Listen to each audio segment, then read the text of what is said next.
Hello friends, good morning and welcome to our physics online lecture. The chapter we are continuing is again electromagnetic induction. This is the fifth part. Till now we have seen the four parts. Today we are going to see the fifth part. In this we are going to discuss about the contents are mutual inductance, then coefficient of coupling between the two circuits, and third we are going to see the transformer. Now children, last lecture, if you just remember, if you have seen, then you'll know that what we have seen before mutual inductance, we saw self-inductance. Now what is self-inductance? It is nothing but production of EMF in the same circuit or in the same loop because, because of the current. And here today we are going to see the mutual inductance. Last time I just told you that what is mutual inductance. Mutual inductance is nothing but because of the production of current in the primary, there is induced EMF in the secondary circuit because of the magnetic flux. And this, what is that? What is the coefficient of mutual inductance? We are going to see what is M. And we know what is the basics, and we are going to use the Faraday's law to find out the induced EMF. Then secondly, last lectures we saw the energy stored due to the magnetic field, and then we saw self-inductance, and we saw the definitions of self-inductance. Rather, the three definitions, the different ways of the self-inductance. That is L. We denoted it by L. Now this is mutual inductance. We are going to denote it by M. So before starting, just let us have a view of our PPT.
So children, electromagnetic induction part 5.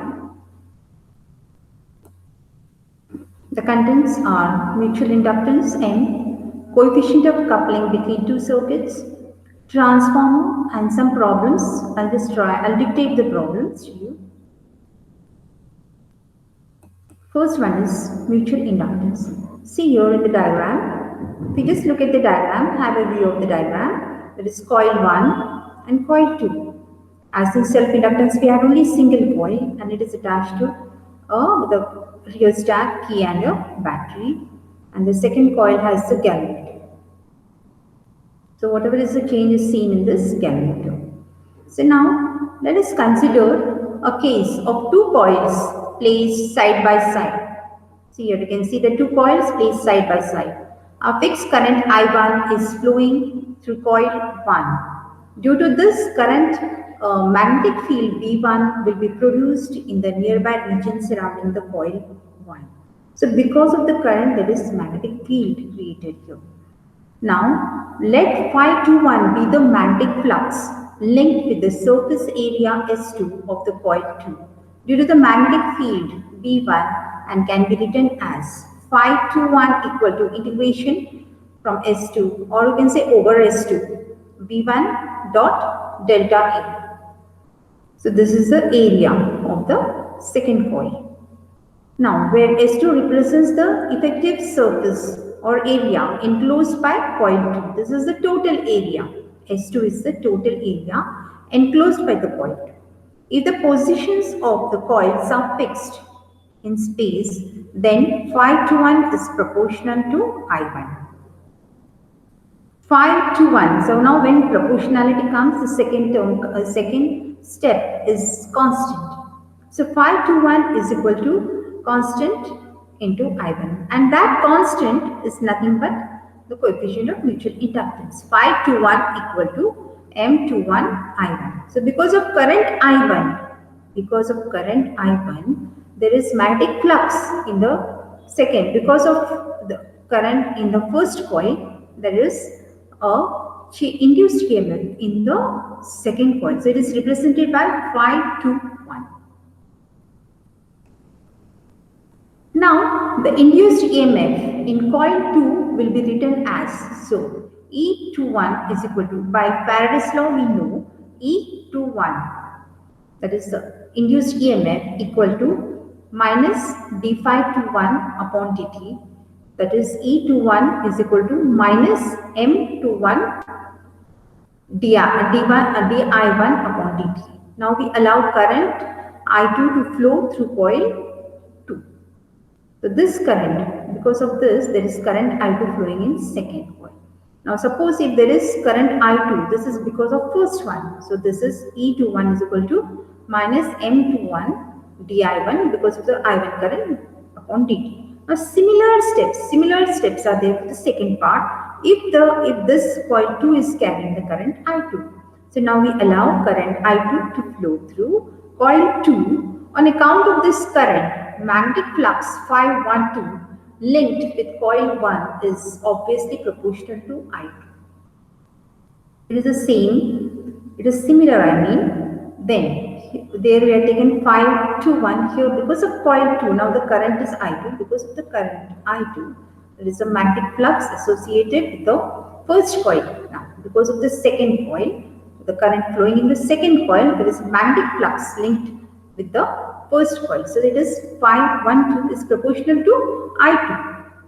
Or, when proportionality second step is constant, so phi 12 is equal to M12, M suffix M12, I2 because of the current I2. Or we can just rearrange the terms and we'll write for M. So M12 is equal to D phi 12 upon I2. Now M12 is known as mutual inductance of coil 1 with respect to coil 2. Remember, the induced EMF in coil 1 will be E12 equal to minus, now we know this, induced EMF. So by Faraday's law we have this E12 equal to minus M12 di2 by dt. Yes, so it may be noted that by symmetry M12 is equal to M21 which is equal to M. So it's very important, and that is nothing but equal to phi 12 upon I2 is equal to phi 21 upon I1.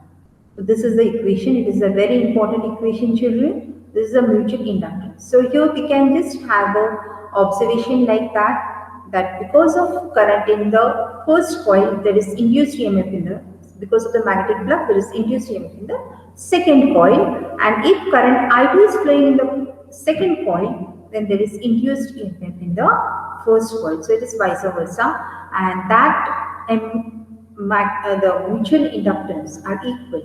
So it is written as M. M is the constant. And the unit is same for the self-inductance. Now, coefficient of coupling between two circuits. This is also very important. It is termed as K, small or capital K. So now, the coefficient of coupling K is a measure of the portion of flux that reaches the coil 2, which is in the vicinity of coil 1. The greater is the coefficient of coupling K, greater will be the mutual inductance. So it depends upon the coupling. The portion of flux that reaches the coil 2, which is in the vicinity of coil 1. So remember, K is nothing but the portion of, is a measure of portion of flux that reaches coil 2 because of coil 1. So remember, that is nothing but the coefficient of coupling. Now, E21 is the induced EMF developed in coil 2 due to the portion of the flux from coil 1 reaching coil 2 also proportional to the number of turns in the coil. It depends upon the number of turns in the coil. This is the induced EMF because of coil 2 due to the portion of the flux from coil 1. Okay, and it is proportional to the number of turns, that is N. So we'll see that. So E21 is proportional to N2 K phi. Remember, now K phi 1. Okay, K phi 1. Now we know that phi 1 is proportional to N1. Phi 1 is proportional to N1. So now for phi's place, in this phi's place, you'll write N1. So this equation, it comes like E21 is proportional to N2 K N1. Also, L is proportional to N square, or N is proportional to root of L. Therefore, N1, N2 is proportional to root of L1, root of L2, which is equal to under root of L1, L2. So we have seen this earlier, students, when we saw that the equation for the solenoid, we saw. So in that we have L proportional to N square. Isn't it? Self-inductance in a solenoid. We have seen this equation. So ultimately N is proportional to under root of N. So N1, N2 is proportional to what then? Under root of L1, L2, and it is ultimately equal to under root of L1, L2. It's very important. Now, replacing E21 with M. Replacing E21, that is induced EMF E21 with M, we know. What is that? M equal to K times E21. Now, replacing this E21 is equal to K times N1, N2, right? But N1, N2 is what? Under root of L1, L2. From this equation we can have that.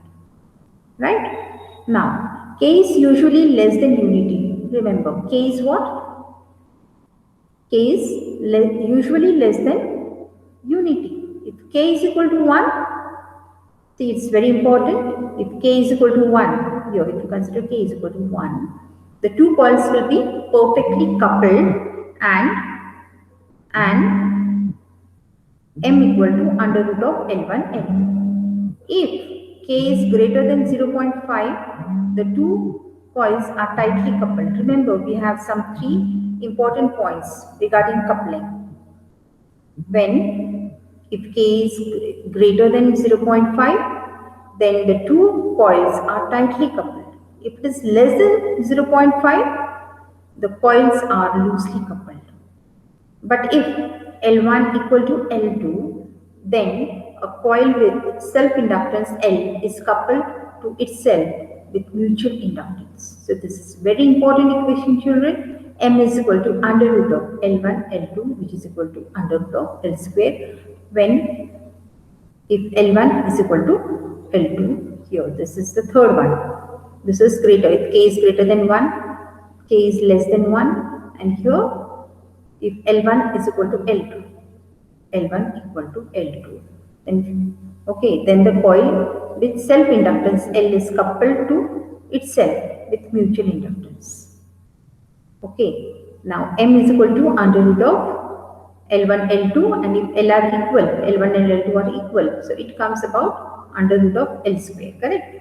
So that is equal to L. So here mutual inductance is equal to self-inductance, remember. Mutual inductance is becoming equal to self-inductance if L1 equal to L2. Remember that. Then, next point. Before that, let me tell you that the coupling between the two coils is never perfect. The coupling between the two coils is never perfect. And moreover, it is when the coupling between the two coils is parallel. Remember, when the coupling between the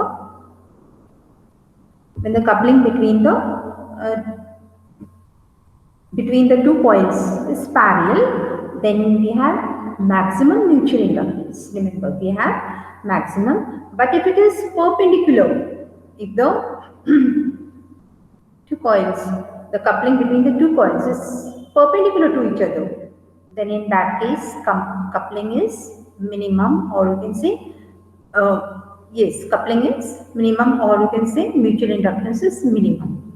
Remember, this is very important, children. Then the last point which we are going to see of this chapter is transformer. Transformer, as I told you earlier, is very important because I have told you that everything, whatever transform is what? Transformer. So it is transforming some voltage into other voltage, or you can say AC into DC, whatever. Here, transformer, the current which we get is AC and it is converted into DC. For that case, we have transformer. And what is the principle used in transformer? So that is very important. Here you can see a diagram. Here it is having, if you see, this is an iron core. And now this iron core is not of a single, this one, single substance or material, but it is made of laminate, it is laminated, or there is a slots, there are slots here. This I told you before when we were studying AD currents. Now in AD currents we saw there are slots. Because of the slots, what happens? Now the AD currents are getting broken, the AD currents they are broken, and because of that there is no heating effect. Otherwise there will be heating effect. Okay, now see here, you can see there is a winding here. This is primary and this is the secondary. So whatever the principle applied here is like, because of this coil, there is magnetic flux associated. Because of the primary coil, there is magnetic flux linked with the secondary coil. Now, the mutual inductance is the basis of all types of transformers. So I told you the principle applied. So mutual inductance is the basis. Remember, mutual inductance is the basis of all types of transformers. Now there are types of transformers, like I'll tell you, step-up transformer, step-down transformer. So what is step-up transformer, that also I'll tell you, and what is step-down transformer, that also I'll tell you. A transformer is a device used for changing the voltage of alternating current from low value to high value, or vice versa. So this is the thing. From here, it is a changing the voltage of alternating AC, I told you, alternating currents from low value to high value, or from high value to, when it is low value to high value means it is step up transformer, and it is, if it is from high level to low level, it is step down transformer. So there are types of transformers. So whenever the magnetic flux linked with the coil changes, an EMF is induced in the neighboring coil. So I told you, we know that because of the magnetic flux linked with the first coil, there is EMF induced in the neighboring coil or second coil. Then, when an AC voltage is applied, AC means alternating currents. So, when an alternating current, that is, we have 230 volts, maximum voltage, 230 volts, which we get current. The switch key which we use, or from the what current we get is AC current, isn't it? And that is AC current is 230 volts. So, see the voltage, 230 volts and 50 hertz. So that is the current which we get from the main switch. So when an AC voltage is applied to the primary coil, the current through the coil changes sinusoidally, causing, because it is a sine wave, AC means alternating, plus minus, it is switching like that. It is sinusoidally causing similar changes in the magnetic flux through the core. So see here, as the changing magnetic flux is linked with both primary and secondary coil, EMF is induced in each coil. So remember, EMF is induced in each coil because of the changing magnetic flux. Now, if NP and NS are the number of turns in the primary and secondary coil, then at the instant T, the magnetic flux linked with primary coil phi P is equal to NP suffix P, that is the number of turns, into phi. And with secondary coil, phi s is equal to ns phi. So see here, the induced EMF in primary and secondary coil will be EP equal to d phi p upon dt. So remember, we know this by Faraday's law. EP is equal to d phi p upon dt, which is equal to, for phi p, if you write np phi, then this equation becomes like this, which is equal to minus np d phi upon dt. Remember this, very important. Every step is very important, children, because if you understand, then you can solve the problems. So ES, now we did for EP, the same thing goes on for ES. So ES equal to minus NS d phi upon dt.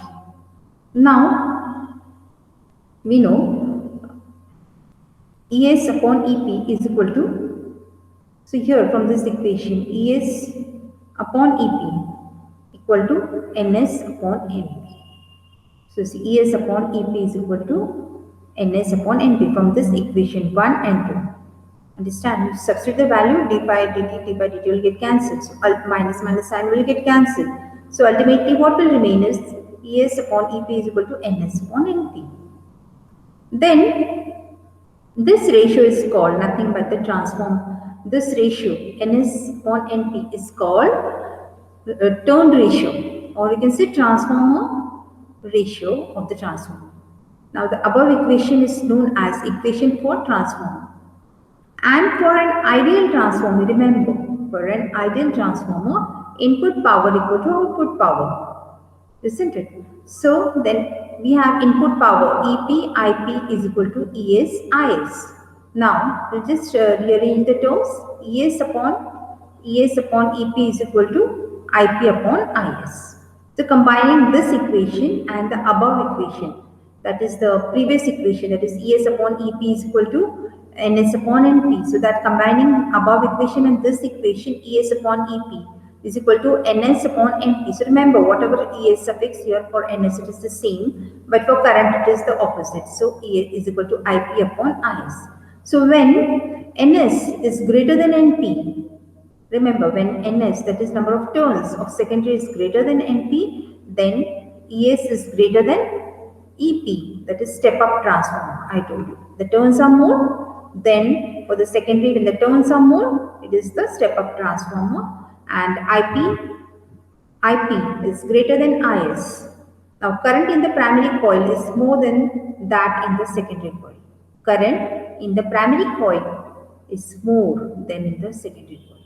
Now the opposite thing is in this case too. When NS is less than NP, then it is ES is less than EP, and it is the step down transformer, and IP is less than IS. Current in primary coil is less than that in the secondary coil. So remember this, children, it's very important, and I know that you must be studying hard now, and you know whatever is there in the syllabus, it is a reduced syllabus, but yet go through this, try to understand and try to solve the problems.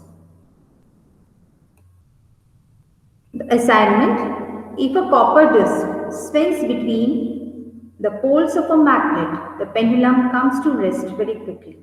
Explain the reason. What happens to the mechanical energy of the pendulum? So what you can have some guesses. What happens if a copper disc swings? It's a disc. So it's not a loop, it is a disc between the moles. It is in the poles of the magnet. The pendulum comes to rest very quickly. Why? Why? Because there is the formation of eddy currents, and because of the formation of eddy currents, the mechanical energy is converted into heat energy, and then ultimately it stops. Okay, because it is not getting transformed into heat energy, mechanical energy is, and because of that, the currents are there, more eddy currents are there, and because of that, it comes to standstill. Then you just write in your own words. Okay, go through the eddy currents and try to understand. Explain why the inductance of two coils connected in parallel is less than the inductance of either coil. So open your textbooks and try to understand and try to answer this. And if possible, you can send me this on the WhatsApp group. The answers of these two questions. And regarding the problems, I just want to check out the problems.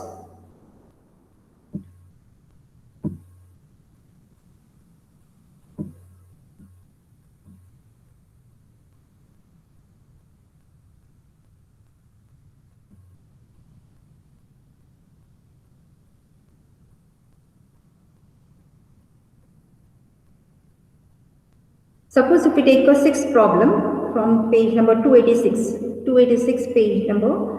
The problem: a pair of adjacent coils has a mutual inductance of 1.5 Henry. Yes, Henry. If the current in one coil changes from 0 to 10 ampere to in 0.2 seconds, what is the change of the flux linkage with the other coil? So you have to find out phi, that is the flux. So what is known to you? M. M is known, I is known, and T is known. So M. So you can have this equation, children.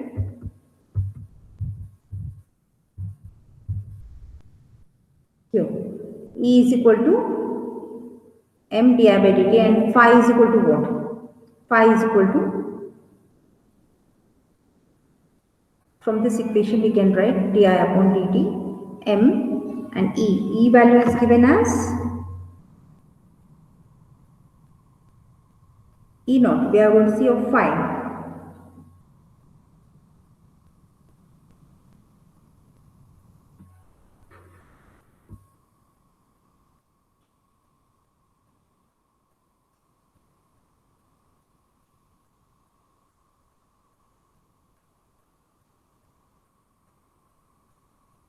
So capital M, you will write it as 1.5. Then current is 10 ampere per 0.2. So it comes about 0.2 seconds. So just put the values and try to get phi. The answer is 75 Weber of the flux. And the second problem,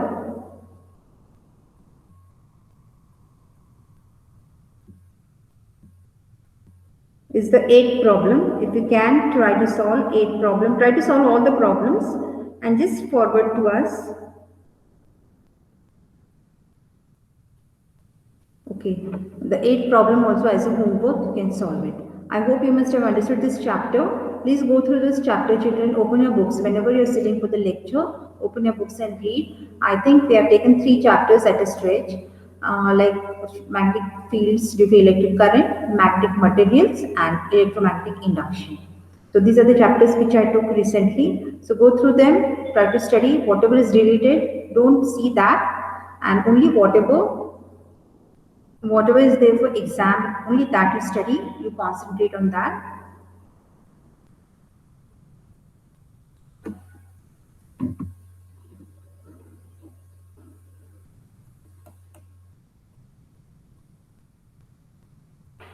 So children, I think you must have understood what we have studied today: mutual inductance, then the coefficient of coupling between the two coils.